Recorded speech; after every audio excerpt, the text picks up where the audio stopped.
Àmín Jésù.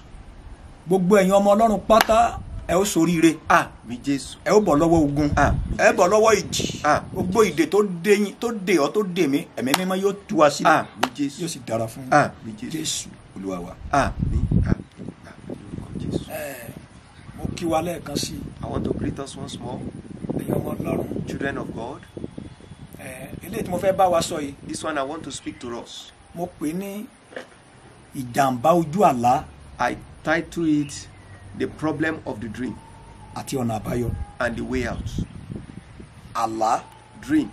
àlá. Dream.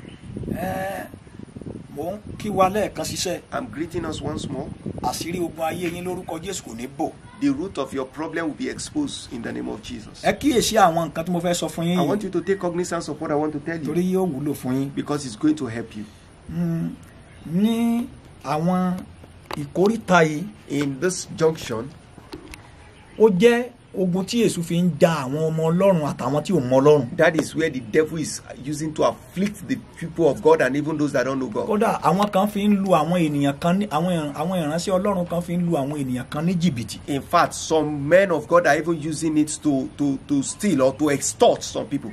Ṣùgbọ́n nípa oore ọ̀fẹ́ Ọlọ́run, But by the special grace of God, ẹ ó gbọ́ díẹ̀ níbẹ̀ lọ́fẹ̀ẹ́ lọ́wọ́lọ́wọ́ bí mo ti ń sọ you are lọ́wọ́. going to listen to few of it as I'm even speaking to you. Mo fẹ́ kó o mọ ìtumọ̀ àwọn àlá yìí I want you to know the meaning of this dream àti ọ̀nà àbáyọ. and the way out. Àlá ṣe pàtàkì. Dream is very important. Ìlú àlá, In the city of dream ìlú ọ̀tọ̀ ni. is another village or city entirely. Bẹ́ẹ̀ ni, ìlú ọ̀tọ̀ ni. It's another city entirely. Bí o bá mọ̀ túmọ̀ àlá rẹ, If you don't know the meaning of your dream, ó lè bàrìn àjò ayé rẹ jẹ́. it can ruin your life. Ó dáa púpọ̀ tó bá mọ̀ túmọ̀ àlá It rẹ. is important and very cogent for Kò you to sí know the meaning ẹ̀dá of your dream. alààyè kan lábẹ́ oòrùn tí kì í lálàá. There is no woman beyond this earth that never dream. Ajá gan lálàá, Even dogs have dream. àwọn ẹranko gan lálàá Animals dream láti mọ tí ń bọ̀ lọ́jọ́ ọ̀la. just to know what is going to happen. Tó bá ń lálàá, If you are having dream, àlá jẹ́ ọ̀nà kan is a way tí ènìyàn fi lè gbà mọ nǹkan tó máa ṣẹlẹ̀ ní ọjọ́ ọ̀la, that God can show you or reveal to you what is going to happen tomorrow, ohun tó ń bọ̀, what is happening, ohun tí ó ṣẹlẹ̀, or what is going to ohun happen, tí ń bọ̀ wá bá ọ. or what is going to happen to you, Bóyá ní rere maybe for good tàbí nídàkejì. or for the other part. Wàá dẹ̀ lè mọ ọ̀nà àbáyọ lórí rẹ̀ kíákíá And you will know the way out very shortly nígbà tí àṣírí bá ti tú. when you know the secret. Nínú ìwé Genesis 40, Genesis orí ogójì. má bínú, Genesis 40 Genesis orí láti ogójì. ẹsẹ̀ ìkíní ẹ̀ka désàlẹ̀. From verse 1 downward. Ibẹ̀ láti rí àwọn agbọ́tí, àwọn ìránṣẹ́ ọba tí wọ́n mú wá sínú túbú àti Joseph. That is where you will see where they take the butler and Joseph into the prison. Àwọn ènìyàn méjèèjì yìí wọ́n lálàá. These two people, they have a dream. Àwọn ìránṣẹ́ ọba méjèèjì wọ́n lálàá. These two people of the king, they have dream. A dúpẹ́ lọ́wọ́ Ọlọ́run tó jẹ́ pé ẹ̀mí mímọ́ ò sọnù mọ́ Joseph lọ́wọ́. Thank God that the Holy Spirit is not lost from Joseph. Ó túmọ̀ àlá fún wọn. He told them the meaning of the dream. Aláyìí pé ìkan nínú àwọn ẹrú yìí. One of them, the dream pay him. Ìkejì Why the other? kò pé. It does not pay. Ó yọrí síkú fún un. He get to death for him. Irú ẹ̀ lẹ́fẹ́ gbọ́ yìí. That is what you want to listen to. Gbogbo ẹ̀ tẹ́ ẹ lálàá búburú. All of you that have a bad Nípa dream, agbára tí ń bẹ nínú pé àti àjíǹde Jésù. by the power in the death and the resurrection of Christ, Nípa agbára ẹ̀jẹ̀ rẹ̀. by the power in the Àlá blood, burúkú tó ti lásẹ̀yìn. that evil dream that you have dreamed Tí in wọ́n the fẹ́ ti past, bẹ̀ pa ọ́. that they want to kill Tí you, wọ́n fẹ́ ti bẹ̀ sọ́ ọ́ do that onígbèsè. they want to use it to Tí wọ́n make fẹ́ you ti to be bẹ̀ sọ́ ọ́ di debtors, aláìsàn. that they want to make you to be in sickness. Ní orúkọ Jésù Kristi. In the name of Jesus Abọ́ Christ, yìí dànù. it is a way turned in the name of Jesus. Ẹ gbọ́, Listen, bí ènìyàn bá lálàá if you have a dream, tó bá ń jẹun lójú àlá, if you are eating in the dream, àlá burúkú ni. it's a bad dream. Ìtumọ̀ rẹ̀ ni pé The meaning is this: tó bá jẹ́ni tó mọ Ọlọ́run tẹ́lẹ̀ if you know God before, tó ń gbàdúrà that you are praying, kò ní lè gbàdúrà mọ́. you might not be able to pray Wọ́n máa ń again, fi dá ìrẹ̀wẹ̀sì sí ọkàn ènìyàn. so that they just to weak you in the spirit. Ìyẹn ọmọ Ọlọ́run. Then the people of God, Wọ́n dẹ̀ máa ń fi ń fa àìsàn. and they use it for sickness. Oúnjẹ ojú àlá máa ń fa àìsàn. The eating in the dream cause sickness. Oúnjẹ ojú àlá Eating in the dream, ó máa ń fa àmì ìkórira. it cause people to hate you Bẹ́ẹ̀ ni, unnecessarily. oúnjẹ ojú àlá, Eating in the dream, oúnjẹ ojú àlá eating in the dream, wọ́n máa ń fi sọ ènìyàn di aláìsàn. they can use it to turn somebody to a sick person. Bẹ́ẹ̀ ni, Yes. ẹ gbọ́ mi, Listen, tó bá ní ìbálòpọ̀ lójú àlá, if you are having sex in the dream, tó bá jẹ́ pé ọkùnrin ni, if you are a male, ọ̀nà láti gba ògo àmútọ̀runwá rẹ ni. It means they want to take your glory. ẹ rí àwọn ọkùnrin kan máa ń wà. There's a man, there are some men. wọ́n á kàn déédéé rí i pé àwọn nírìírí pé àwọn bá obìnrin dàpọ̀ lójú àlá ṣùgbọ́n wọn à ní róbìnrin yẹ ṣùgbọ́n wọn tílẹ̀ bá ti mọ́ wọn á bá nǹkan ọmọkùnrin wọn lára wọn. Some men will just have that conscience that they met with somebody in the dream, and when they woke up they see sperm in their bed and they never see the lady. ọ̀nà láti bà ògo rẹ jẹ́ ni o. It's just a way to spoil your glory. irú àwọn ènìyàn bẹ́ẹ̀ Such kind of people, wọ́n fi wọ́n sínú ìpọ́njú. they are in affliction. tí wọ́n bá ti ń gbégbèsè kan As they are taking one step, a máa níjàkulẹ̀. they are coming down. torí náà Because of it, ìtumọ̀ rẹ̀ ló ń gbọ́ yìí o. you are hearing the meaning of gbogbo àwọn those àlá tẹ̀ ń gbọ́ yìí. dreams. Those dreams that you are listening to or hearing, má jẹ́ kó ṣẹ̀rù bá ẹ o. don't be scared of them. oúnjẹ ojú àlá fóbìnrin. Eating in the dream for a female wọ́n máa ń person, fi ń ba ilé ọmọ jẹ́ nígbà míì. they can use it to spoil the fallopian or the uterus wọ́n fi sometimes. máa ń ba oyún jẹ́. They use it to spoil the fetus or the unborn oúnjẹ ojú child. àlá Eating in the dream tàbí ìbálòpọ̀ ojú àlá or sexing in the dream fún obìnrin for a female person, a máa fa oyún ìju. it can cause fibroid. ó máa ń ba oyún jẹ́. It can spoil the unborn child.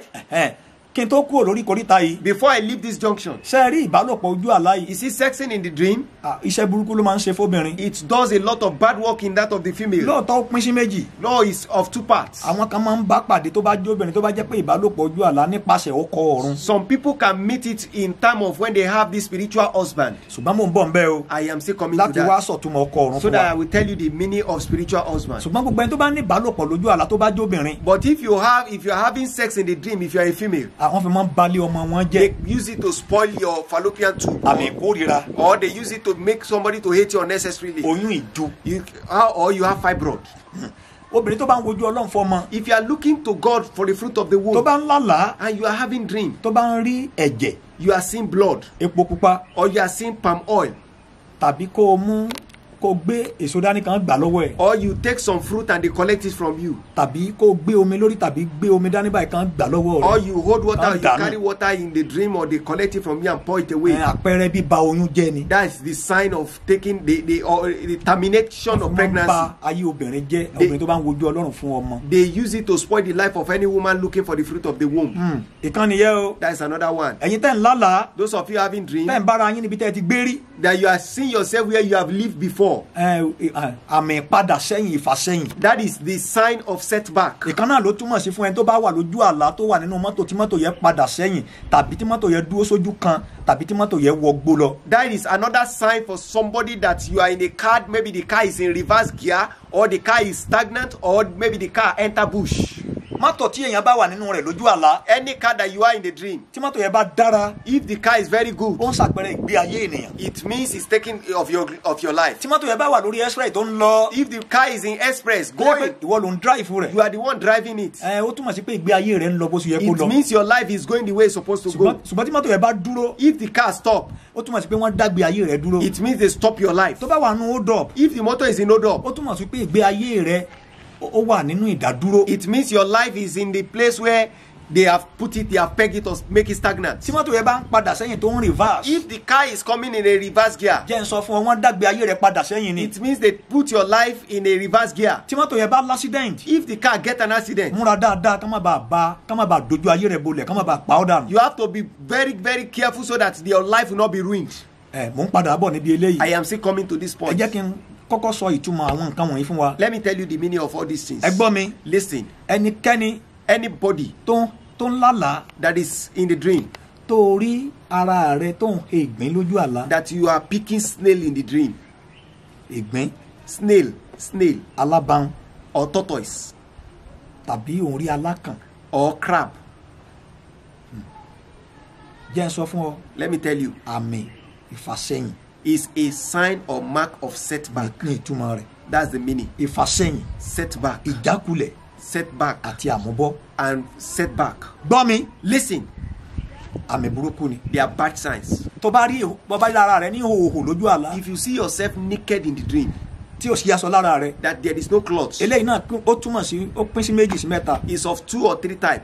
gbọ́ Listen. orí ara rẹ ní hòhò You see yourself naked. òun rìn lọ láàrin ìlú You are just walking in the street. ẹnìkan kan ò tiẹ̀ dá sí ọ Nobody even take cognizance of ẹnìkan you. kan ò rí tiẹ̀ rò Well, they don't even take cognizance of yẹn ń you. ṣàpẹẹrẹ pé It means that ogun kan bẹ nínú ayé rẹ tó farasin there is a battle in your life that is just hibernating. tó bá pẹ́ tó bá yá ó máa fi ọ́ ṣẹ̀sín If you know, very soon the battle will still come and mock you or afflict you openly. tó wá ní ipa kejì The second part of orí it, ara rẹ maybe you saw yourself òun rìn lójú àlá ní hòhò and you are walking in naked in àwọn the ènìyàn day. bẹ̀rẹ̀ sí rí ọ wọ́n ń rẹ́rìn wọ́n ń wò ọ wọ́n ń rẹ́rìn People are seeing you, they are mocking you, or they are laughing, they are laughing. ìyẹn túmọ̀ sí pé It means that ogun kan ti súnmọ́ ọ tán there is a battle close to kò you. lè ju ọ̀sẹ̀ kan tàbí ọjọ́ kẹta Maybe lọ like 2 or 3 days or wọ́n á week. fi ọ́ ṣẹ̀sín They are going to wọ́n mock fẹ́ you. lùlù ẹ̀sìn fún ọjọ́ They want to mock you. ìran burúkú yóò ní ṣẹlẹ̀ ọ lórí o. This evil dream will not come to pass in you. gbọ́ mi Listen, tó bá wá rí pé o wà lójú àlá maybe you see in your dream, orí ra rẹ ní hòhò you saw yourself in the dream in Ó wá ń sá nakedness, káàkiri. and you were walking o wá around. rí ènìyàn kan tó fún ọ láṣọ You see somebody that just give you clothes. Olúwa ń fẹ́ kó o lọ gbàdúrà God wants you to go and pray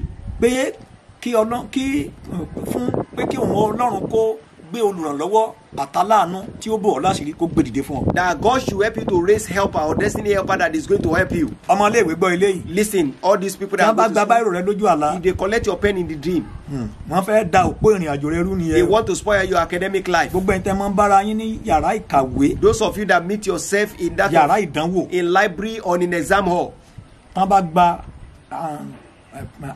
pépà answer àbí kí ni bí question bí answer tán gbà lọ́wọ́ rẹ̀ tán fàyà maybe they collect your answers book or question script and they tear it, tàbí tí wọ́n kí ọ kú oríire lójú àlá pé o kú oríire tán bọ̀ lọ́wọ́. or they congratulate you and shake you in the dream.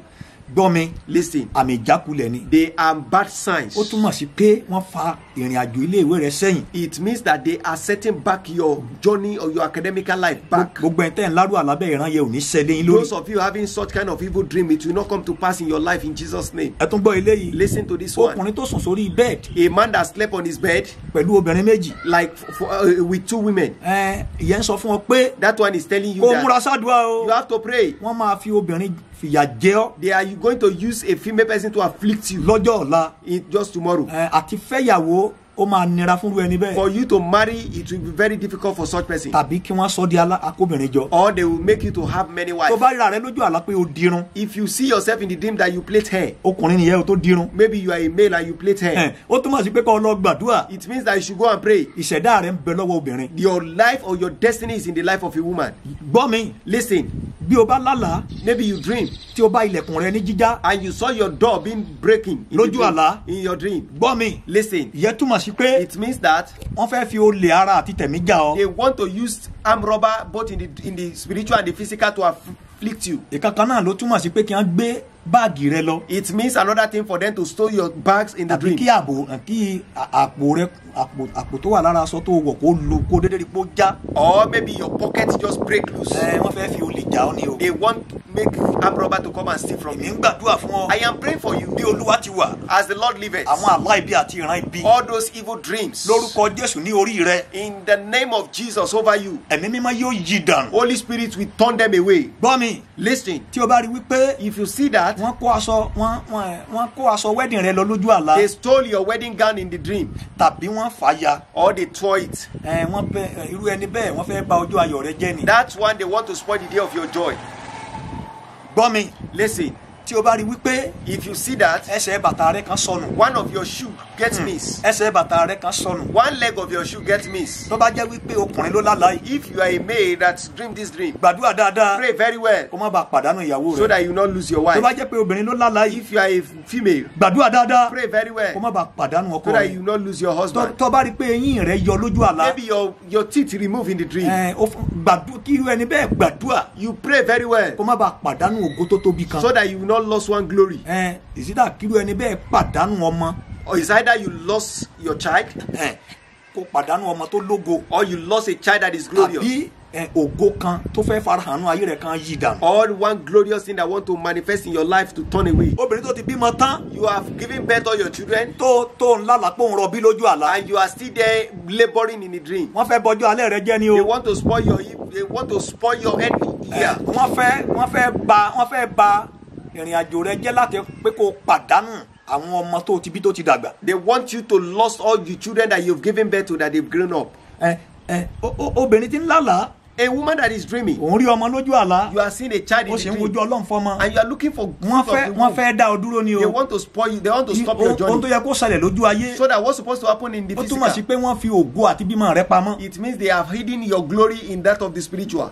ẹ̀yin ọmọ Ọlọ́run. Children of God, àlá. dream. ìjàmbá ojú àlá. Evil of the dream. ìjàmbá ojú àlá. Evil of the dream. jẹ́ ń gbàdúrà fún ọ. Let me pray for bí you. Olúwa ti wà. As the Lord liveth, gbogbo àlá burúkú tó ti lá. every evil dream that you've dreamed, lórúkọ Jésù in Kristi. the name of Jesus abọ́ Christ, yí dànù. they are turned away in the name of Jesus. wá gbọ́ eléyìí. Listen to this one.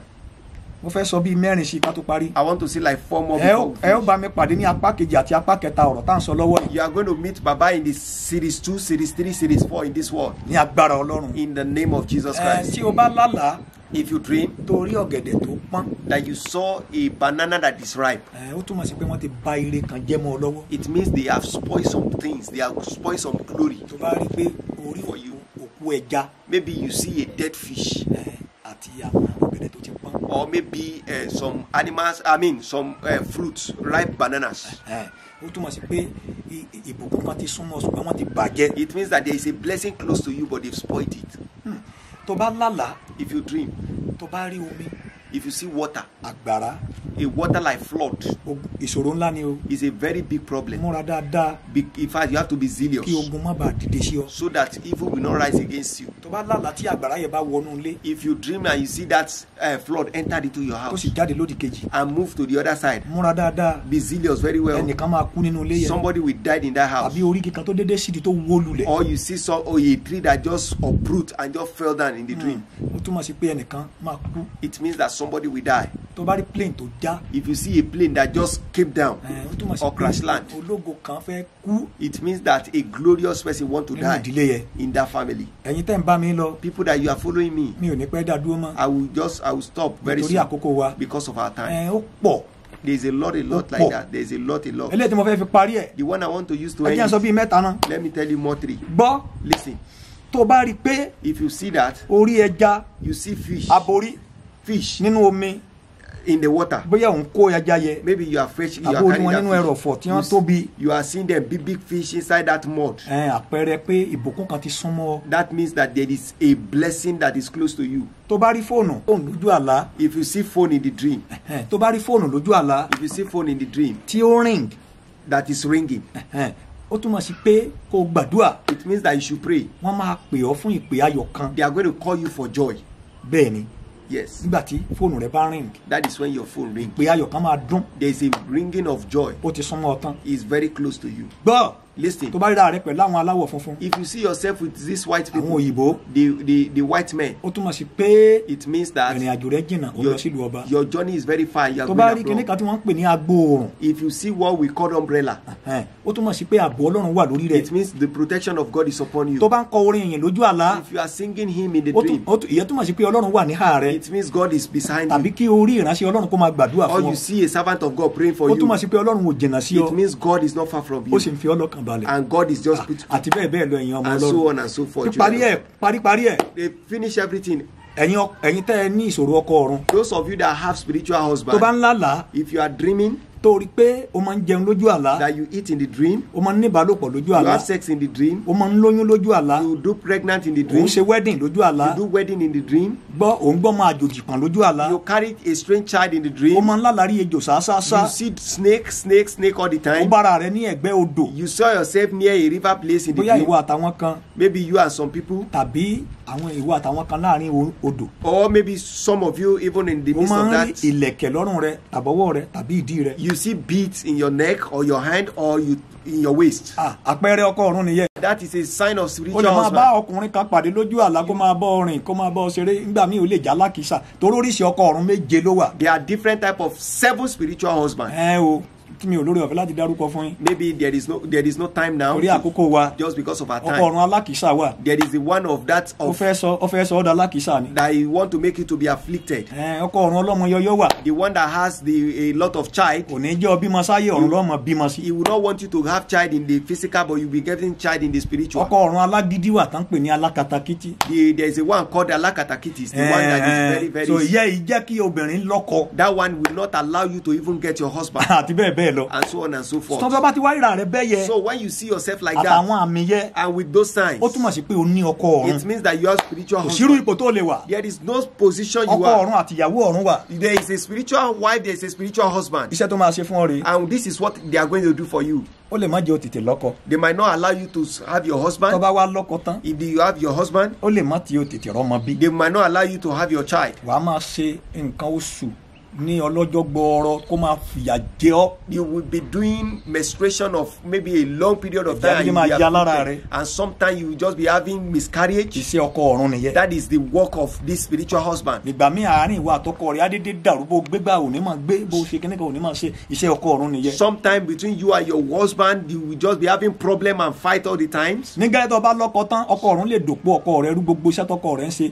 kó dàrú kó má ríṣẹ́ gbà mọ́ kó má rí nǹkan kan ṣe mọ́ kí gbogbo ẹ̀ dàrú ọkọ ọ̀run rẹ̀ ló fà. Sometime when you even your husband, the spiritual husband, will afflict that of your physical husband and will scatter everything for him. Jẹ́ ń sọ fún ọ. Let me tell you, Ọkọ ọ̀run spiritual a máa husband, pa ọkọ ayé o. he can even kill that of the Ẹ physical bá ní Jésù dáadáa. husband if you don't have Jesus Bẹ́ẹ̀ Christ. ni tàbí Or kó kówó síbi kan báyìí. you keep money in a place Owó yẹ o lè débẹ̀ kó má pè mọ́. and you just get there, the money will not be O lè mọ complete. 10,000 síbi kan kó kú 9,000. You can keep 10,000 in a place and it's just like remaining Mo 9,000. ti rí ẹni tó ra fóònù bíi méjì mẹ́ta tó dédé ń sọnù nínú ilé. And you just, Bẹ́ẹ̀ni. I've seen somebody that bought phone like 3 or 4 and just like that, one of them is just getting missing one after the other. Mo mọ̀ pé ó bẹ̀rẹ̀ pé sọ́kọ ọ̀run náà máa ń lo fóònù. You just look, will spiritual husband use phone? Lórúkọ Jésù ò ní kàgbákò. In the name of Jesus, it shall be well with you. Ọ̀nà àbáyọ The only way out kì í ṣe pé kó o lọ mọ́ dirù ẹgbẹ́ o. is not that you should go and be going to river to go and doing some. Àwọn ìránṣẹ́ Ọlọ́run ṣẹbọ sògùn kan wà tí wọ́n máa dirù ẹgbẹ́ fún yín tí wọ́n máa ní kó lọ mú pẹ́pẹ́ wá tí wọ́n máa bọ́ ọgbẹ́ bọ tí wọ́n máa ṣètùtù fún ọ tí wọ́n máa ṣe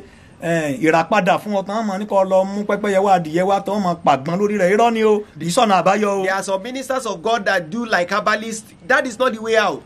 Ṣùgbọ́n But kò sí àsìkò fún wa. there is no time. Ọ̀nà àbáyọ rẹ̀ The way out is this. ẹ pe bàbá ẹ pe ìránṣẹ́ Ọlọ́run. Call the servant of God.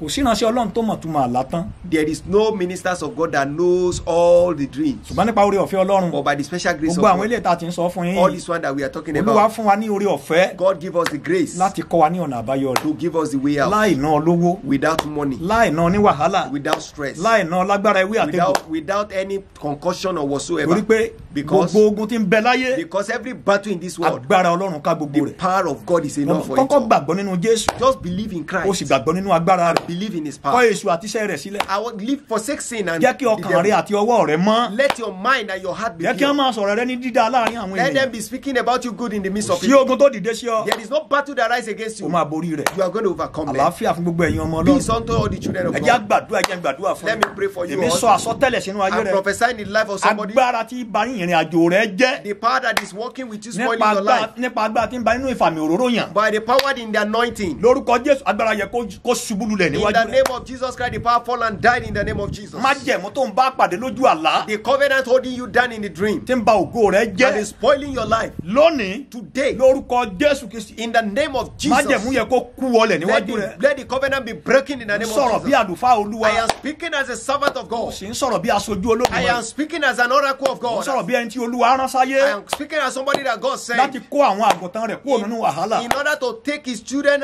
out of problem. ìjì tó dìde sí ọ nípasẹ̀ àlá This particular battle that rise against you in form of nípasẹ̀ dream, iná Olúwa á dá ìjì yẹn dúró by fire of God, they are stopped in the name of Jesus. ìkòkò ayé nípa rẹ lórúkọ Jésù abọ́ fọ́ dànù Every calabash or evil pot is broken in the name of gbogbo ẹni Jesus. tí ń gbẹ́bọ̀ tìtorí rẹ ẹbọ yẹn máa jóná dà Those of them carry charm because of you, they are broken and they are consumed in mo the name sọ of Jesus. ní orúkọ Olúwa I am speaking in the name gbogbo of ẹni tí ẹ God. ní orí ọ̀fẹ́ láti láti gbọ́ mi.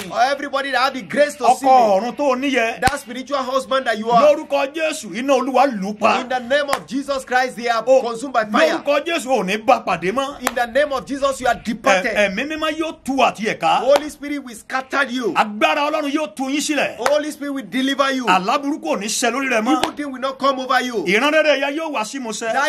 That good thing will come to pass. orílẹ̀-èdè mi Nàìjíríà. My country, gba Nigeria, ìtúsílẹ̀ lọ́wọ́ agbára èṣù. be delivered from the power of ìmọ́lẹ̀ darkness. kó tàn. Let the light be kí shine òkùnkùn kó parẹ́. and let darkness ká yin disappear. Ọlọ́run. So that we can praise èmi God. àti ẹ̀yin Both me and you, a ó dé ìjọba we shall Ọlọ́run. get to heaven. ògo ni fún orúkọ Olúwa. Glory be to God. ní orúkọ Jésù Kristi In Olúwa wa. Jesus' mighty name we have prayed.